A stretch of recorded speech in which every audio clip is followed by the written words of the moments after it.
Are you an indigo child? The term was coined by this woman who was a parapsychologist who wrote books about indigo children.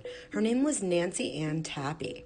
She did research on people's auras and found a high number of purple aura people being born or coming in from the late 60s into the early 90s. And of course, Dolores Cannon wrote books about the 3 waves of volunteers. So how do you know if you're an indigo? One would be that you have a lot of purple in your aura.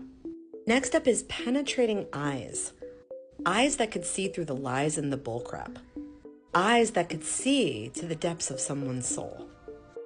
3 is ESP, which is extrasensory perception, or psychic abilities, which include channeling, telepathy, mediumship, clairvoyance, clairaudience, premonitions, precognition, and psychic dreams. 4 is if you're highly intuitive. 5 is if you're highly empathic or an empath. 6 is a deep connection with nature and animals. 7 is you don't quite fit in, and maybe you never did. 8 is there's a certain charm and charisma that indigos have, so if you've ever been told that. Indigos are also compassionate, understanding, loving.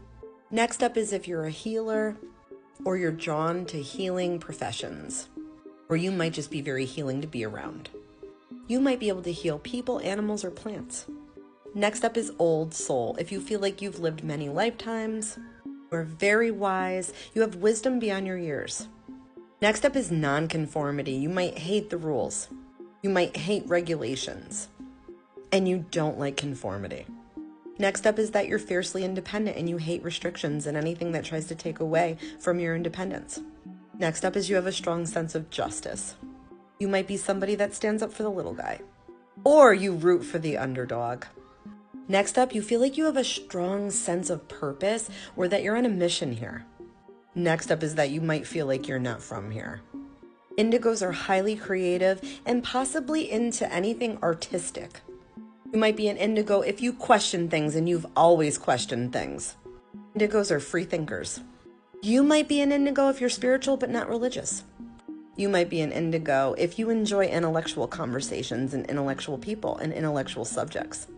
And last up for the traits is you might be just a really strong-willed individual, which could make you a really good leader. Many indigos have no tolerance for abuse of any kind or cruelty, and most want to change the world. Follow for the next part where I'm going to talk about the 3 waves of volunteers.